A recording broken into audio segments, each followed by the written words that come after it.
नमस्कार, good morning. सुबह के 8 बज गए हैं। वक्त हो गया है मध्य प्रदेश के खास bulletin good morning Madhya Pradesh का।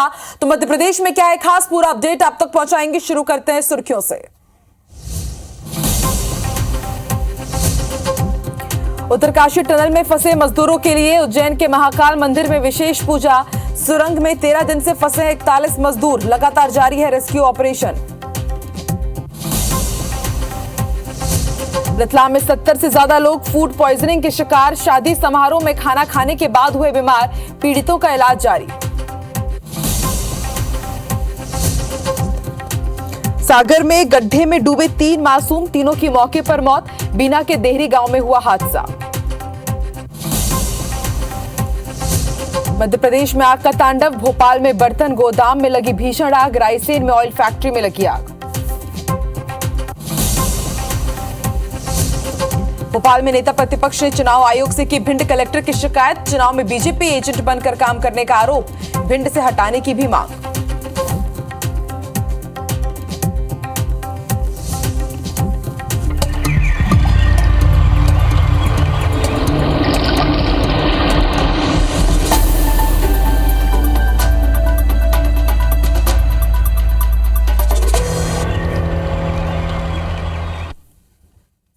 उज्जैन के बाबा महाकाल मंदिर में आज सुबह उत्तरकाशी टनल में फंसे हुए मजदूरों के लिए विशेष पूजा की गई और हजारों भक्तों की मौजूदगी में सबसे पहले बाबा महाकाल का जल दूध से अभिषेक किया गया, दही से अभिषेक किया गया, जिसके बाद महाकाल का श्रृंगार और फिर आरती की गई। मंदिर परिसर में मौजूद भक्तों ने उत्तरकाशी टनल में 13 दिनों से फंसे मजदूरों के सकुशल वापसी के लिए प्रार्थना की।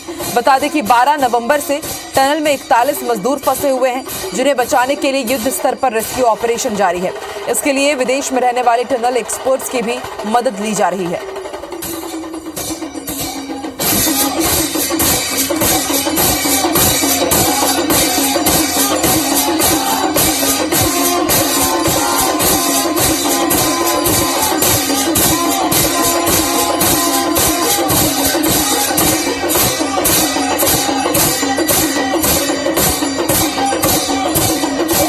शुरुआत आप बाबा महाकाल के दर्शन के साथ कर रहे हैं। बाबा महाकाल का आज विशेष पूजन अर्चन किया गया, उनका अभिषेक किया गया है और आज इनकी ये पूजा अर्चना उत्तरकाशी टनल में फंसे हुए 41 मजदूरों को समर्पित रही। रेस्क्यू ऑपरेशन का लगातार यहाँ पर कार्य जारी है। टनल में रेस्क्यू ऑपरेशन का आज 13वां दिन है। प्रार्थना आज भक्तों ने भी की है और यही कामना कि 41 मजदूर जो उत्तरकाशी टनल में फंसे हुए हैं, उनकी सकुशल वापसी हो, जल्द वापसी हो। पूरा देश अभी इन 41 मजदूरों के लिए दुआएं कर रहा है। दीपावली के दिन से ये तमाम मजदूर यहाँ पर फंसे हुए हैं। 4 धाम मेगा प्रोजेक्ट 12,000 करोड़ का ये टनल वहां पर बनाई जा रही थी और इसी बीच टनल का एक हिस्सा धंस जाता है और 41 मजदूर यहाँ पर फंसे हुए हैं। दिन रात यहाँ पर युद्ध स्तर पर रेस्क्यू ऑपरेशन जारी है और आज उज्जैन के बाबा महाकाल मंदिर में विशेष पूजा अर्चना की गई है इन्हीं 41 मजदूरों के लिए।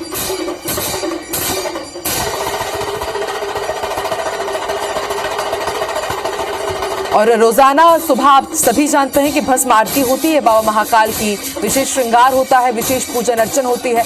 लेकिन आज इन 41 मजदूरों के लिए वहां पर विशेष आरती, विशेष पूजा की गई है और उसके साथ ही आप देखिए बड़ी संख्या में प्रार्थना करते हुए भक्त भी आपको नजर आ रहे हैं। इन जितने भी भक्त यहाँ पर पहुंचे सभी ने यहाँ पर सकुशल उनकी वापसी की कामना की है। और इसके साथ ही हम आपको तस्वीरें दिखा रहे हैं कि किस तरह से टनल में रेस्क्यू ऑपरेशन जारी है। काफी सारी दिक्कतों का यहाँ पर सामना करना पड़ रहा है रेस्क्यू टीम को। ऑगर मशीन जो कि खास तौर पर विदेश से मंगवाई गई है, वो भी यहाँ पर कई बार जूझ चुकी है। कई तकलीफों का सामना यहाँ पर मजदूरों को करना पड़ा और ऑगर मशीन एक बार फिर से उसका प्लेटफॉर्म टूटने के कारण अभी यहाँ पर कार्य रोका गया है। लेकिन एक बार फिर से माना जा रहा है कि रेस्क्यू ऑपरेशन में तेजी आएगी और बहुत जल्द वो 41 मजदूर सकुशल वापसी करेंगे।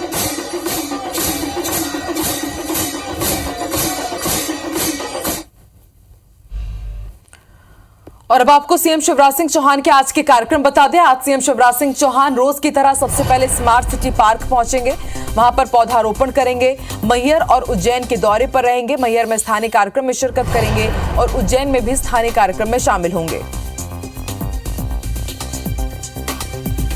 सीएम शिवराज सिंह चौहान आज उज्जैन और मैहर के दौरे पर रहेंगे।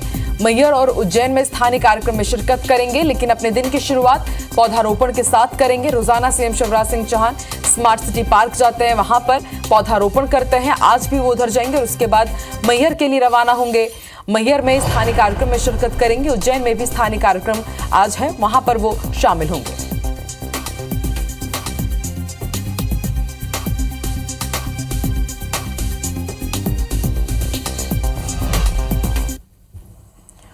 और अब आपको भोपाल से बड़ी खबर बता दें, भिंड कलेक्टर की चुनाव आयोग में शिकायत की गई है। नेता प्रतिपक्ष डॉक्टर गोविंद सिंह ने चुनाव आयोग में शिकायत की है। गोविंद सिंह ने कलेक्टर पर गंभीर आरोप लगाए हैं कि वो चुनाव में बीजेपी का एजेंट बनकर काम कर रहे थे। कलेक्टर संजीव श्रीवास्तव पर यह आरोप लगे हैं। सरकारी कर्मचारियों को वोट डालने से वंचित किया गया। 600 कर्मचारी हैं जिन्हें वोट नहीं डालने दिया गया। और गोविंद सिंह ने मुख्य निर्वाचन अधिकारी से यानी कि अनुपम राजन से मांग की है कि भिंड कलेक्टर संजीव श्रीवास्तव को हटा दिया जाए। और इनका यह भी मानना है कि मतगणना वाले दिन कलेक्टर बीजेपी के पक्ष में काम कर सकते हैं। भिंड कलेक्टर की नीयत साफ नहीं है, ये गंभीर आरोप कुछ लगाए हैं नेता प्रतिपक्ष गोविंद सिंह ने भिंड कलेक्टर संजीव श्रीवास्तव पर।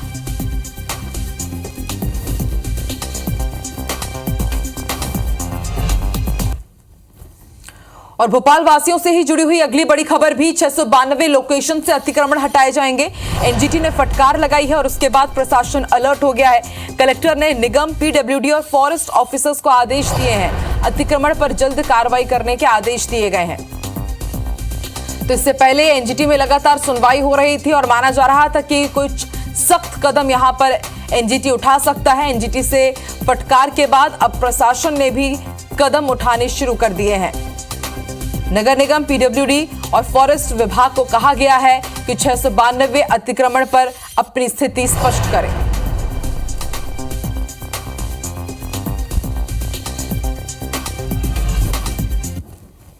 और भोपाल वासियों से ही जुड़ी हुई ये अगली बिग ब्रेकिंग भी है। शहर के 20 इलाकों में आज बिजली सप्लाई नहीं होगी। कोलुआ, सिग्नेचर कॉलोनी में बिजली कटौती होगी। इसके साथ ही E3, 4 और 5 में भी बिजली कटौती का असर आपको देखने को मिलेगा। 5 से 7 घंटे तक बिजली में कटौती होगी। बिजली कंपनी के मेंटेनेंस काम के चलते यहां पर कटौती का ऐलान किया गया है। तो 5 से 7 घंटे भोपाल के कई एरियाज में आज बिजली सप्लाई प्रभावित रहेगी। E3, 4 और 5, सिग्नेचर कॉलोनी, ये वो तमाम एरियाज हैं भोपाल के जहां पर आज बिजली कटौती होने वाली है। बिजली विभाग मेंटेनेंस करेगा और इस कारण बिजली कटौती का फैसला लिया गया है।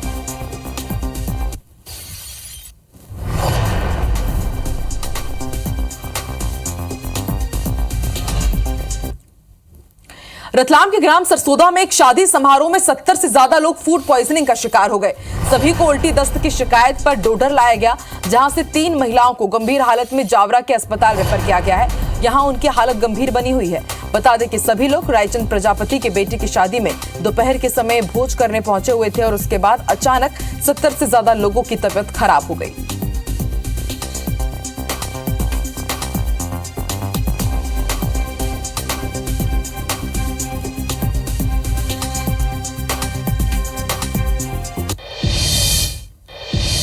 वहीं सागर के ग्राम देहरी में पानी से भरे गड्ढे में डूबने से 3 मासूमों की मौत हो गई। तीनों बच्चे 6 से 8 साल के बताए जा रहे हैं। बच्चे घर से बाहर खेलने के लिए निकले थे। इनमें से 2 सगे भाई हैं और एक बालिका है। परिजनों ने बताया कि उन्हें काफी देर तक बच्चे नहीं दिखाई दिए तो उनकी तलाश शुरू की गई, जहां गड्ढे के पास बच्चों की चप्पल दिखाई दी। घटना की सूचना पर पुलिस पहुंची। शवों को पोस्टमार्टम के लिए भेज दिया गया है। आगे की कार्रवाई जारी है।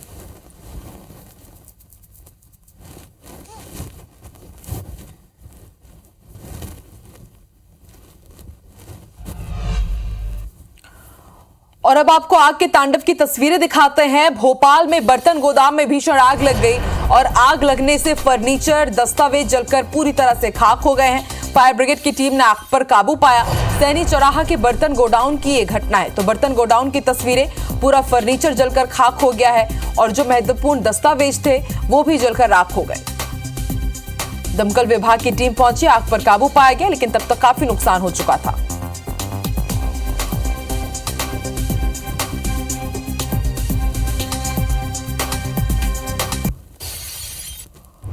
और back to back big breaking, Raisen से ऑयल फैक्ट्री में भीषण आग लग गई है। आग लगने का कारण फिलहाल अज्ञात है, लेकिन लाखों का सामान जलकर खाक हुआ है।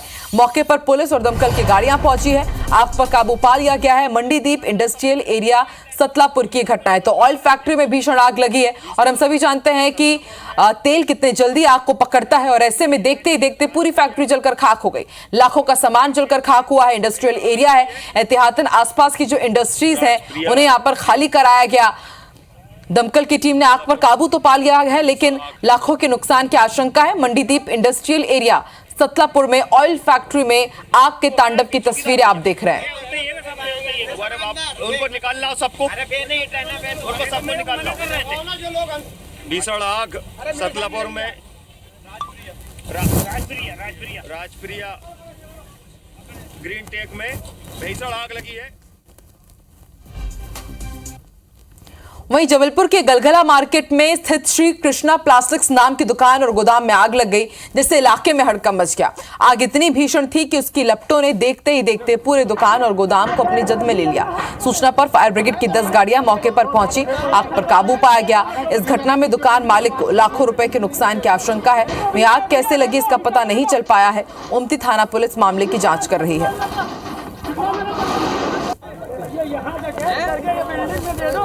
तो तस्वीरें आपकी टीवी स्क्रीन पर जबलपुर के गलगला की तस्वीरें आप देख रहे हैं, जहां पर श्री कृष्णा प्लास्टिक दुकान और गोदाम में भीषण आग लग गई। देखते ही देखते आग की लपटों ने पूरी दुकान और गोदाम को अपनी चपेट में ले लिया। दमकल की जब 10 गाड़ियां यहां पर पहुंची, उन्होंने यहां पर किस तरह से आग पर काबू पाया उसकी तस्वीरें आप देख रहे हैं।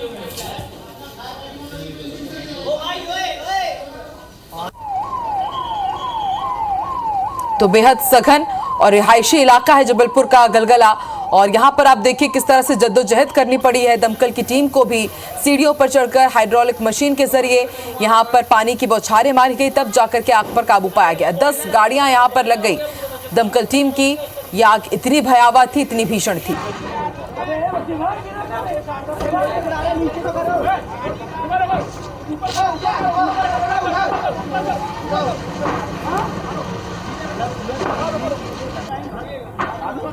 तो बैक टू बैक 3 ब्रेकिंग हमने आपको दिखाई। तीनों ही ये जो बड़ी खबर रही मध्य प्रदेश के अलग अलग हिस्सों में आग के तांडव की रही। जबलपुर की आप तस्वीरें देख रहे हैं, इससे पहले आपने रायसेन और भोपाल में भी देखा किस तरह से आग ने लाखों का नुकसान किया।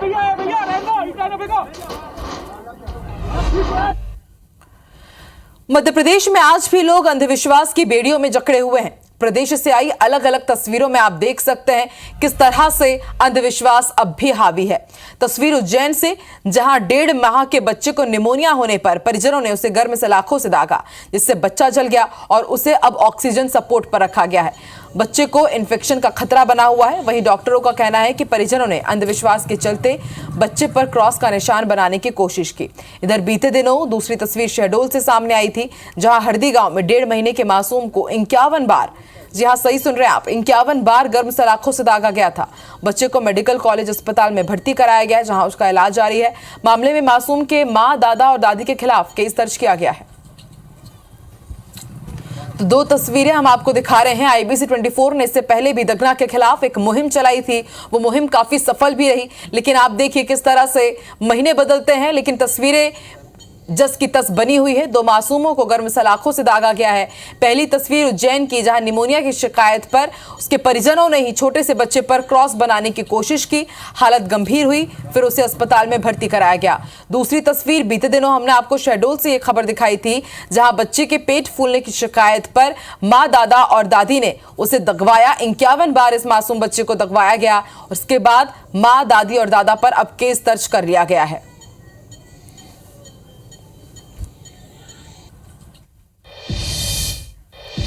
दुष्कर्म के आरोप में फंसाकर व्यापारी से पैसे की डिमांड करने वाली महिला की मुश्किलें बढ़ती जा रही है। पुलिस ने महिला के बाद उसके पति को भी गिरफ्तार कर लिया है।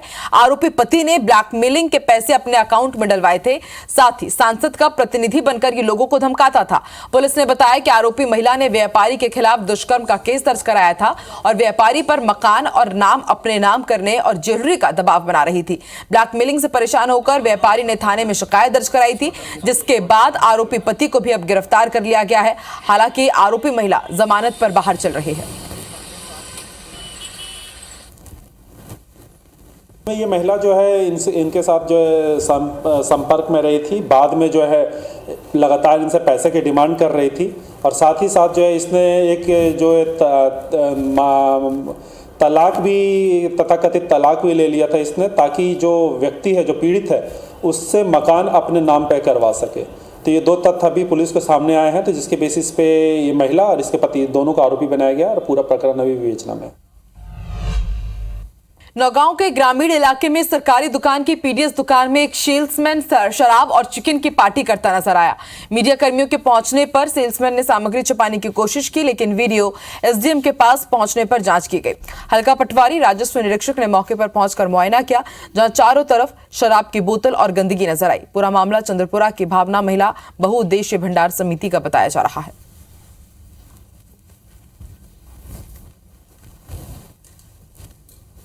हम सर बाहर थे, वो लोग ले आए थे।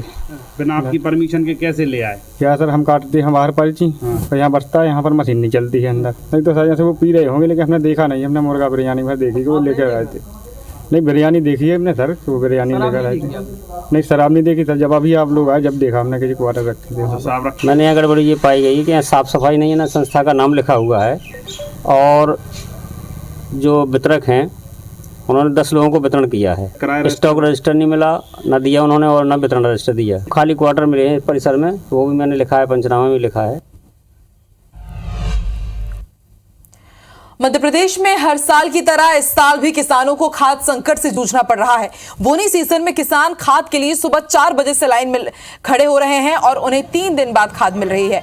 मुरैना में किसानों ने अफसरों पर खाद की कालाबाजारी का आरोप लगाया। दतिया की कृषि उपज मंडी में कई अव्यवस्थाएं भी देखने को मिली।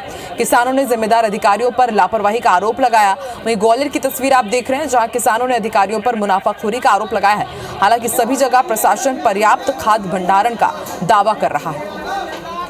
तो देखिए, एक तरफ प्रशासन यही दावा कर रहा है कि तमाम जिलों में पर्याप्त खाद है, लेकिन उसके बाद भी ये लंबी कतारें यही बयां कर रही हैं कि किस तरह से किसानों को खाद के लिए जूझना पड़ रहा है, परेशान होना पड़ रहा है। जब ये इस लाइन पर लगे हुए हैं, तब इन्हें अपने खेत में होना चाहिए, बुआई करनी चाहिए, लेकिन आप देखिए किस तरह से यहाँ पर खाद संकट से ये परेशान हो रहे हैं। अफसरों पर हर साल कालाबाजारी, मुनाफाखोरी के आरोप लगते हैं, लेकिन साल बदलता है, तस्वीर मुरैना, दतिया और ग्वालियर में नहीं बदलती है। इसी तरह से लोग परेशान होते हैं।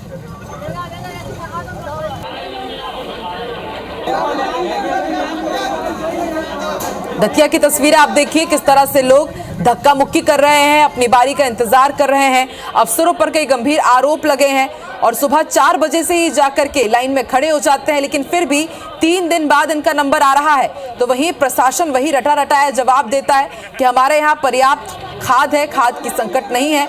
जब खाद संकट नहीं है तो फिर आखिर इस तरह लाइन क्यों लगाना पड़ रहा है किसानों को?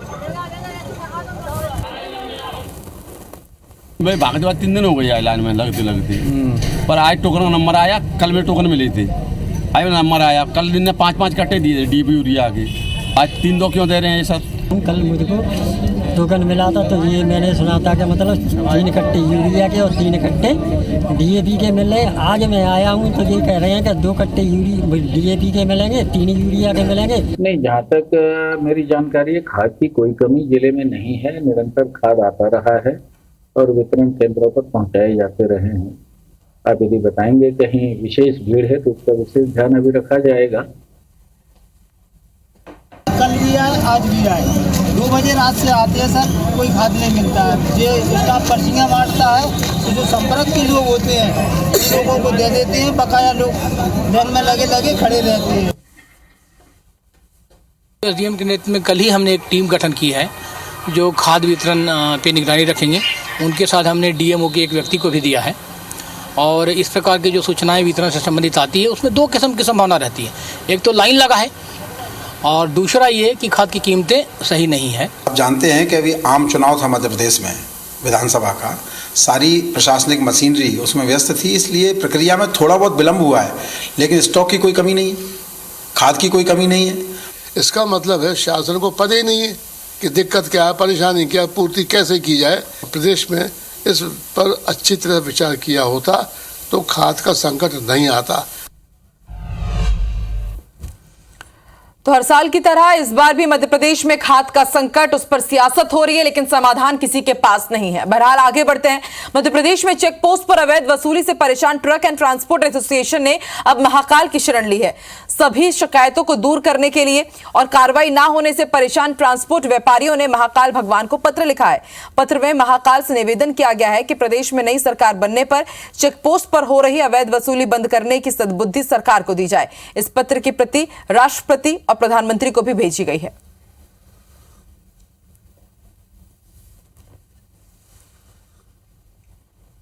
बाबा महाकाल की शरण में जाने के सोचा और बाबा महाकाल को पत्र लिखकर याचना करी और हाथ जोड़कर निवेदन किया कि आने वाली सरकार को भगवान सद्बुद्धि दे। ग्वालियर में पुलिस आरक्षक की हत्या का सनसनीखेज मामला सामने आया। हत्या का आरोप पिता और छोटे भाई पर ही है। पुलिस ने दोनों को हिरासत में ले लिया है। पिता ग्वालियर के एसएएफ 13 बटालियन में प्रधान आरक्षक है, जबकि मृतक आरक्षक भोपाल जिला पुलिस बल में आरक्षक के पद पर पदस्थ था। पुलिस ने हत्या का मामला दर्ज कर जांच शुरू कर दी है। दरअसल गिरवाई थाना क्षेत्र में बीती रात करीब 1:30 बजे जब पुलिस गश्त पर थी तभी एक बाइक पर 3 लोग उन्हें दिखाई दिए। पुलिस ने जब उन्हें टोका वो आगे बढ़ गए। थोड़ी देर बाद जब बाइक सवार लौटा तो तीसरा व्यक्ति गायब था। पुलिस को आशंका हुई तो उसने पड़ताल की। कुछ दूर जाकर 13वीं बटालियन एसएएफ की बाउंड्री के पास झाड़ियों में पुलिस को एक डेड बॉडी दिखाई दी। बॉडी अकड़ी हुई थी और खून निकल रहा था, जिसके बाद पुलिस ने बॉडी को मर्चरी पहुंचाया। पुलिस और फॉरेंसिक टीम घटनास्थल पर पहुंची तो मृतक की पहचान भोपाल जिला पुलिस बल में तैनात आरक्षक अनुराग राजावत के रूप में हुई।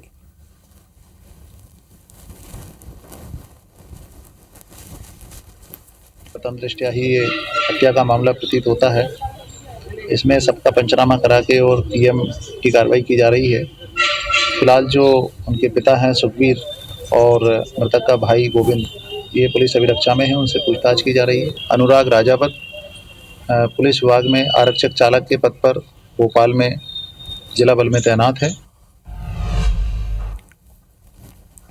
ग्वालियर पुलिस ने एक ऐसे गिरोह को पकड़ा है जो मुरैना से ग्वालियर आकर वाहन चोरी करता था और फिर उसे बेचकर आराम से चुप बैठ जाता था। पुलिस को इनकी लंबे समय से तलाश थी। गैंग के सदस्य इतने बेखौफ थे कि उन्होंने थाना प्रभारी के बुलेट पर भी हाथ साफ कर दिया था।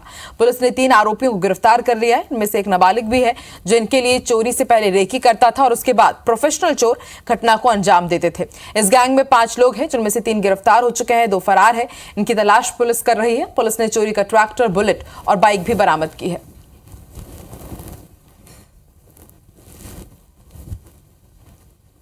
एक ट्रैक्टर चोरी हुआ था, उसका प्रकरण दर्ज है। इसके अलावा कुछ बाइक भी चोरी हुई थी, जिसमें हमारे एक थाना प्रभारी आरोन की बुलेट गाड़ी भी उनके घर से चोरी हुई थी। विभिन्न सोर्सेज से इसमें भी एक माता बसिया जिला मुरैना के गैंग को ट्रेस करके उसकी गिरफ्तारी की गई है, जिसमें कुल 5 लोगों के नाम सामने आए हैं। उनमें से 3 को हमने हिरासत में ले लिया है।